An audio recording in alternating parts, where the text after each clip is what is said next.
pretendían reunirse con los diputados nicaragüenses que fueron despojados de sus cargos por un fallo del Tribunal Electoral de este país centroamericano. Los tres políticos aterrizaron en Managua la noche del miércoles y fueron detenidos por funcionarios de migración del Aeropuerto Internacional de la capital nicaragüense.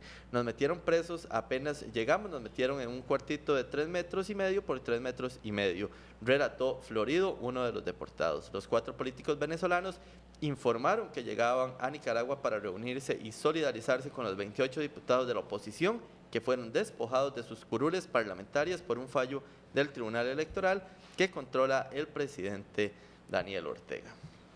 Y para hablar sobre ese tema nos acompaña Mauro Ampie, él es el director ejecutivo del Centro Nicaragüense para los Derechos Humanos, vía Skype. Buenos días, Mauro Ampie. Nos interesa muchísimo su opinión sobre lo que está sucediendo allá en Nicaragua. La relación entre Costa Rica y Nicaragua es permanente y por supuesto que tiene impacto todo lo que suceda en el país vecino. Primero que todo, me gustaría preguntarle cómo entender uno que Nicaragua hoy es uno de los países más seguros de la región, es uno de los países con mayor crecimiento de la región, está entre los 8 primeros, pero suceden este tipo de situaciones como fue el despojar a los 28 diputados de la oposición. ¿Cómo uno entiende, qué lectura puede hacer uno de esto, de lo que está sucediendo en Nicaragua con estos últimos acontecimientos políticos? Buenos días. Buenos días, muchas gracias por invitarme a su programa. Estas acciones que ha emprendido el gobierno de Nicaragua desde que regresó al poder el presidente Ortega en el año 2007 han sido acciones claramente orientadas a una regresión en materia de la democracia a la que tenemos derecho los nicaragüenses como ciudadanos del continente americano en base a lo establecido en la Carta Democrática Interamericana. Definitivamente la deportación cada vez más frecuente, ya sea de defensores de derechos humanos, de políticos, de extranjeros que desean conocer nuestro país. Recientemente fueron 41 salvadoreños a quienes se les negó el ingreso a Nicaragua, que venían ellos en una peregrinación religiosa. Estas son acciones que está emprendiendo el gobierno y que forman parte de ese retroceso democrático.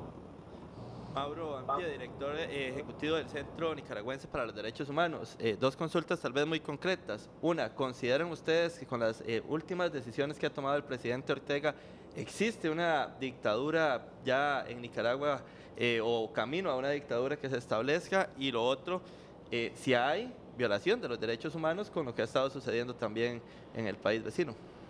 Sí, el Centro Nicaragüense de Derechos Humanos ha documentado ampliamente muchos casos de violaciones de derechos humanos, centenares de casos que han ocurrido en los últimos años. Recibimos anualmente más de 4.000 casos, de los cuales 1.600 son denuncias y la mayor parte de estas orientadas a la policía, hacia la Policía Nacional. Definitivamente que debe existir un desarrollo, una relación entre el desarrollo económico y el desarrollo político de las naciones. Y en el caso de Nicaragua hemos visto un desempeño económico que muchos califican de positivo en los últimos años. Sin embargo, como señalaban ustedes, en el ámbito de la democracia, en el ámbito del ejercicio de los derechos políticos, el retroceso es de consideración, lo que nos lleva a pensar que desafortunadamente este desempeño económico, si no se rectifica, muy pronto se vería amenazado por la falta de respeto a los derechos políticos de los y las nicaragüenses. ¿Cómo se puede, por qué razón llega a este nivel las acciones? Vamos a ver, primero se da la posibilidad en junio de despejar el camino por parte de Daniel Ortega de conquistar su mandato, su tercer mandato consecutivo, con la anulación de la candidatura de su rival Luis Callejas. Después, y así casi que la oposición no puede participar. Después se da el despojo de los puestos de los 28 legisladores de oposición y posteriormente se da el anuncio del nombramiento de su esposa Rosario Murillo como candidata a la vicepresidencia. ¿Cómo se puede, es decir, Cuando ustedes ven este último anuncio, ¿a qué motivos o a qué razones lo atribuyen ustedes? ¿Qué lectura es lo que a mí me gustaría saber están haciendo ustedes, que están en el tema de derechos humanos, de lo que puede estar aconteciendo en el sistema político nicaragüense? Sobre todo entendiendo que Daniel Ortega fue un líder legendario que gestó la toma del poder del Frente Sandinista contra una dictadura como la de Somoza. Sí, en ese sentido, definitivamente que son 3 pasos que representan un retroceso importante en el tema del crecimiento que debería tener el país en el tema democrático, en el tema de respeto a los derechos políticos de los nicaragüenses. La reciente confirmación de la esposa del presidente como candidata a vicepresidente, muchos la han valorado como una señal de debilidad, ¿verdad?, del gobernante. Se dice que su salud está resquebrajada y en ese sentido lo que se ha buscado garantizar a todas luces es la sucesión familiar. Hemos visto que este gobierno de Daniel Ortega, que tomó el poder en el 2007, se ha caracterizado por una confusión entre el Estado, el partido y la familia, y esto definitivamente que entraña graves riesgos para los derechos humanos, como lo hemos visto a partir de su gestión. Por eso, la pregunta sería, después de este último hecho, ¿se puede leer que está resquebrajado, decía usted, o será temor? ¿Cabe la posibilidad de que Daniel Ortega no hubiese quedado elegido en estas próximas elecciones? ¿Qué lectura hacen ustedes del sentir de la población nicaragüense, de las propias encuestas que allá se están realizando? A ver, la mejor de las encuestas es la que se lleva a cabo el día de la votación, cuando se ha garantizado un proceso transparente, un proceso justo, un proceso en el que se pudo tomar decisiones en relación con distintas opciones reales de poder que se nos presentaban. Y esa oportunidad en Nicaragua se ha perdido porque, como ustedes señalaban, se ha impedido que la principal fuerza de oposición vaya a este proceso electoral. El tema es un tema de derechos humanos porque de por medio está el ejercicio de los derechos políticos de los y las nicaragüenses, el ejercicio también del derecho que tienen estos candidatos de competir libremente por el poder político. ¿Qué otro tipo de violaciones a los derechos humanos están reportando ustedes? ¿Se están viendo estas acciones a nivel político y político macro? ¿Existe otro tipo de violaciones? ¿Hay información en torno a que, bueno, se da aquella famosa reforma a la Constitución que permite optar a la reelección indefinida en Nicaragua? Se dice que Ortega ha colocado a sus hijos en puestos estratégicos para tener las riendas financieras y el control de los medios de comunicación.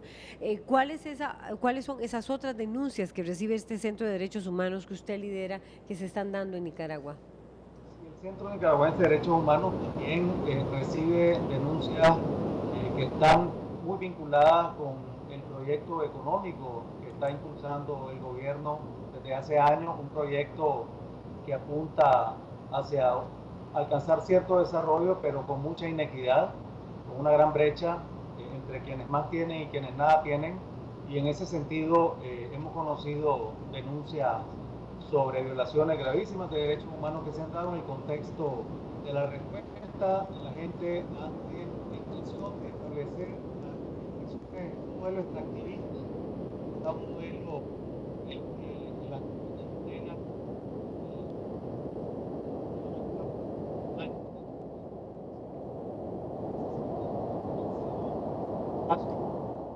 Bueno, ya tenemos un pequeño problema con la conexión con Mauro Ampía, director del el Centro Ejecutivo Nicaragüense para los Derechos Humanos, que bueno, nos deja una perspectiva bastante clara también, ¿verdad? Hay situaciones que pasan en Nicaragua que, según lo manifiesta propiamente don Mauro, pues están atentando contra los derechos humanos, no de ahorita, sino que ya pues han tenido bastantes reportes. También, bueno, se ha hablado del tema de que Ortega no quería a los observadores internacionales, lo hablamos acá con Antonio, también el tema, pues, qué pasa con estos venezolanos, ¿verdad?, que llegan a apoyar la oposición y que, bueno, son devueltos propiamente a su país, así que es un tema delicado, ¿verdad? Sí, un país con un crecimiento económico interesante, un país con seguridad, digamos, no está en la situación, por ejemplo, de los países del Triángulo del Norte, de El Salvador, de Honduras o de Guatemala. Nicaragua no tiene ese tipo de situaciones. Y bueno, nos decía Mauro Ampié que hay 4.000 casos de denuncias de derechos humanos, de violaciones a los derechos humanos en el vecino país del norte. Vamos a tratar de establecer contacto, nos van a estar avisando. Ahora sí, tenemos contacto con Dora María Telles, ella es una de las líderes de la oposición allá en el país vecino, y ahora estábamos hablando, Dora María Telles, buenos días, con Mauro Ampié, del director ejecutivo de uno de los centros de derechos humanos de Nicaragua, y me llamaba la atención que nos decía que cómo entender un país que tiene un desarrollo económico, que es un país seguro en relación con las otras situaciones que se dan en los países vecinos del Triángulo del Norte, Honduras, Guatemala y El Salvador, pero que ese desarrollo económico es hay una brecha abierta entre los ricos y pobres, algo que uno nunca hubiera entendido, Dora María Telles, de alguien del Frente Sandinista de Liberación Nacional. Vamos a ver, por eso llegaron en 1979 en una insurrección. ¿Cómo entiende uno este Frente Sandinista de ahora? Es el del 79. Buenos días.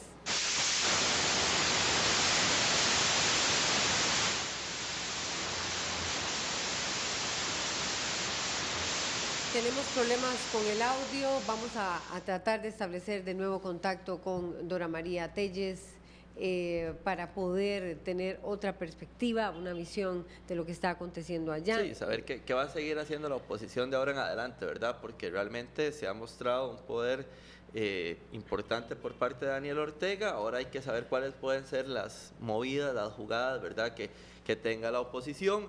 Hemos visto también la cantidad de dinero que se ha estado invirtiendo en armamento pesado, en armas militares por parte de Nicaragua. Hay que ver qué dice la oposición también con relación a esta situación, porque pues ha generado hasta cierto punto bastante temor en el pueblo de Nicaragua. Inclusive pues acá mucha gente también ya empieza a hacer cuentos de lo que podría estar ocurriendo.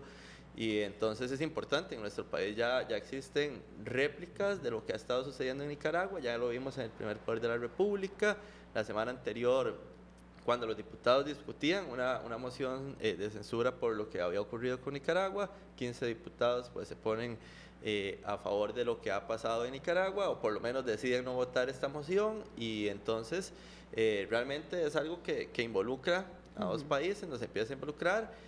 Y que bueno, se habla, Nicaragua pide una soberanía, un respeto también por Costa Rica, que no se entrometa, ¿verdad?, en lo que no tiene que ver con ellos. Y además tenemos una situación migratoria que obliga a establecer una negociación urgente con Nicaragua, y vamos a ver también qué acciones, porque tenemos informaciones de que también allá se están realizando algunas acciones en torno al tema de los migrantes a propósito de ese es un tema inmediato que tiene que resolver. No sé si nos vamos a una pausa y ya venimos, porque estamos tratando de establecer contacto con Dora María Telles, hemos tenido dificultades con la comunicación, pero por supuesto ahora sí, vamos a tratar de establecerla de nuevo.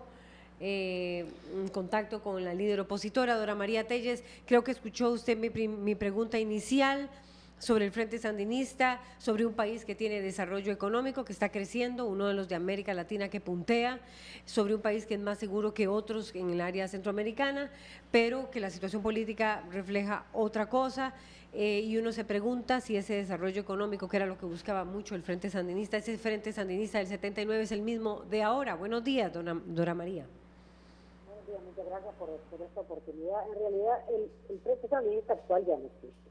Eso ya no existe. Lo que existe es el orteguismo. El orteguismo ha parasitado al Frente Sandinista y prácticamente lo liquidó. Es decir, toda la institucionalidad del partido anulada por una estructura de poder de la familia Ortega Murillo.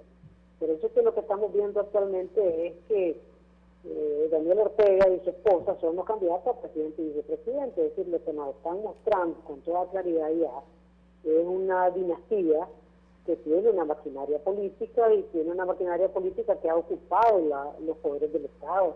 Es decir, en Nicaragua no hay un parlamento independiente ya, después de la expulsión de los diputados, no hay una Corte Suprema independiente, depende de Ortega, no hay una Contraloría independiente, ni hay un Consejo Supremo Electoral ni confiable ni independiente. Es decir, Ortega se ha mantenido ahí por la vía de fraudes electorales, y esto funcionaba mientras tenía el dinero de Venezuela para hacer algún tipo de populismo. Pero bueno, ese dinero se acabó, ¿verdad? Y ha quedado completamente destapado el proyecto de Ortega como un proyecto dictatorial dinástico, ¿verdad? ¿Por qué tiene que despojar Daniel Ortega? Bueno, vamos a ver, el Tribunal Electoral, el Consejo Electoral de Nicaragua, sobre el cual tiene una enorme influencia Daniel Ortega, ¿por qué se tiene que despojar de sus asientos a 28 diputados de oposición? ¿Qué hace que de cara a las elecciones esto tenga que ser tan urgente con las consecuentes reacciones? Así es decir, esa es la pregunta del millón. Si Ortega controla el aparato electoral y tiene la capacidad de hacer un fraude que ya ejecutó ese fraude, pues la expulsión de los parlamentarios, la única explicación que tiene es por la necesidad de Ortega de limpiar la mesa previa a las elecciones para que el resultado electoral no aparezca tan diferente de lo actual. Es decir, Ortega quiere pagar todos los costos políticos ahora, de manera que después de las elecciones, votaciones, le decimos nosotros, de noviembre, ya no es ninguna elección, lo que vamos a tener como resultado es un Ortega que tiene 85 escaños de 90 en el Parlamento, de manera que lo que él está haciendo es mostrando lo que va a suceder, y esta es una vieja manera de Ortega de hacer las cosas. Siempre actúa de hecho, de previo, y después trata de legalizar o darle una cabeza legal a lo que hace de previo. Lo que estamos viendo ahorita es solamente un avance de lo que vamos a ver después del 6 de noviembre. Y lo hace para tratar de reducir el costo político que el resultado del 6 de noviembre va a tener. Pero no había funcionado porque obviamente el mundo ha reaccionado muy con mucha claridad, siento yo, y muy rápidamente en relación a la eliminación del pluralismo político, que es, digamos, el último paso que Ortega ha dado para liquidar el pluralismo político en Nicaragua. ¿Cree usted que esta acción que toma es de alguna manera, el Tribunal Electoral nicaragüense es desesperada ante la posibilidad de que Daniel Ortega pueda perder las elecciones eventualmente? ¿Lo cree usted así? Que Daniel Ortega iba a perder las elecciones. ¿Por qué? Él no tiene mayoría electoral. Él no tiene mayoría desde hace muchos años. En el año 2011 y 2012 los fraudes electorales fueron enormes porque Ortega no tiene mayoría. Y ellos lo saben también, como lo sabemos nosotros. Y eso los obligó. Por eso yo veo que ya hay un fraude consumado, obligó a Ortega a cancelar la participación de la oposición en las elecciones. No es que la oposición nos quisimos salir del proceso electoral, nosotros no nos salimos, nos sacaron del proceso electoral. Cancelaron la personalidad jurídica del PAC, eliminaron prácticamente al Partido Liberal Independiente y le trasladaron la legalidad a un grupo afín a Ortega, de manera que la Coalición Nacional por la Democracia, en la que estaba el MRS, pues simplemente no pudo participar. Ya teníamos candidatos, teníamos nuestro candidato a la presidencia. Es decir, el primer elemento grande del fraude electoral, que es sacar a la oposición de la boleta electoral, ya fue dado. El segundo es que Ortega controla ya a esas alturas la totalidad de la estructura electoral. Todas las mesas, todas las juntas receptoras de votos, todos los consejos electorales municipales, todos los consejos electorales departamentales están totalmente en sus manos, y el tendido de fiscales de los partidos de papel está también en sus manos. Es decir, Ortega ya sabe cuánto va a sacar en las votaciones del 6 de noviembre. Por eso nosotros estamos diciendo al pueblo nicaragüense con toda claridad que no hay por quién votar, que en estas elecciones no debemos ir a votar para no hacer complicidad con la farsa electoral y el fraude electoral que Ortega está ejecutando.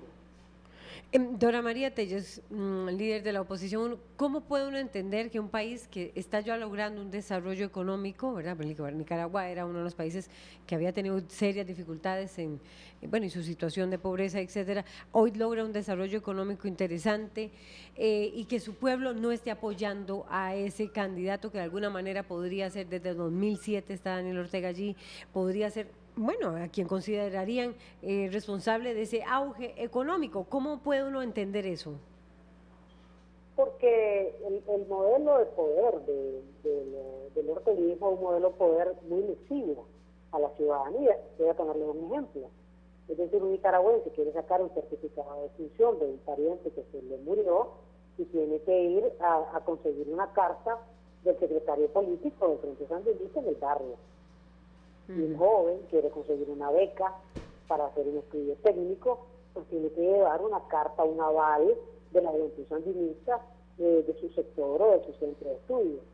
Si alguien quiere conseguir un trabajo, tiene que llevar una carta del CPC, que son los órganos del orteguismo para eso. Es decir, y hay impuesta una cultura de silencio en el país y de temor. Un empresario pequeño o mediano que se atreva a hacer oposición, pues es perseguido por la Dirección General de Ingresos. Y una mujer violada y quiere auxilio en la justicia y el violador es un miembro del grupo de Ortega, pues está seguro que no va a encontrar justicia. Eso ha ido, y en el caso de los campesinos, por ejemplo, se han encontrado con que están amenazados de ser expropiados con la supuesta construcción de un canal interoceánico. Y los indígenas también están igualmente amenazados de esa expropiación. Ortega y su cúpula de poder se han convertido en unos ultramillonarios que tienen un enorme poder económico y tienen una gran voracidad. Y esa voracidad ha calado ofendiendo y agrediendo a la mayoría del pueblo nicaragüense. Entonces se puede encontrar a empleados públicos que trabajan 18 horas sin pago de horas extras. Se puede encontrar maestros que trabajan igual y a policías totalmente agotados, exhaustos de estar siendo utilizados en las campañas politiqueras del orteguismo, de manera que la gente está agotada de lo que está sucediendo. Y dentro del propio Frente Sandinista también hay un colapso, en el sentido en que hay una frustración, porque el orteguismo no representa las bases sobre las cuales se estructuró el Frente Sandinista. Entonces hay sectores amplios del Frente Sandinista que están saliendo de ese partido, mucho más ahora motivados con la candidatura de la señora Murillo, porque ven de que la razón de lucha, ¿verdad?, de muchos viejos combatientes, pues ha sido completamente deslegitimada. Es decir, luchamos para quitar una dinastía y Ortega viene ahora a montar otra dinastía. De manera que el orteguismo, como factor político dinástico, tiene una crisis también interna. Y obviamente yo creo que contribuye mucho a eso el hecho de que las comunicaciones actuales, la manera en que las personas se vinculan y los grupos sociales, pues ha cambiado mucho en relación al momento en que Somoza García trató de establecer su dictadura en los años 30. Ortega está tratando de establecer una dictadura dinástica en Nicaragua en una circunstancia en que la sociedad nicaragüense ha cambiado, y por eso es que se ve que no tiene resultados, porque por otro lado es cierto que ha habido un crecimiento económico, pero bueno, Nicaragua tiene unos indicadores de desempleo gigantescos. La migración de nicaragüenses a España, mujeres, a Costa Rica, a los Estados Unidos, a México, a Panamá, sigue siendo una migración importantísima, y lo es porque los nicaragüenses no encuentran oportunidades en Nicaragua. Ese es, digamos, uno de los problemas que no está resuelto, junto con el problema de la pobreza, ¿verdad? Perfecto. Muchísimas gracias, Dora María Telles, por ponernos en perspectiva lo que está aconteciendo allá en Nicaragua, líder de la oposición. Le agradecemos muchísimo a ella por este análisis. Gracias. Vamos a una pausa y ya venimos. Ya venimos con más información. Queda mucho que hablar, ¿verdad?, con doña Dora María. Así que bueno, pero el tiempo nos ha ganado.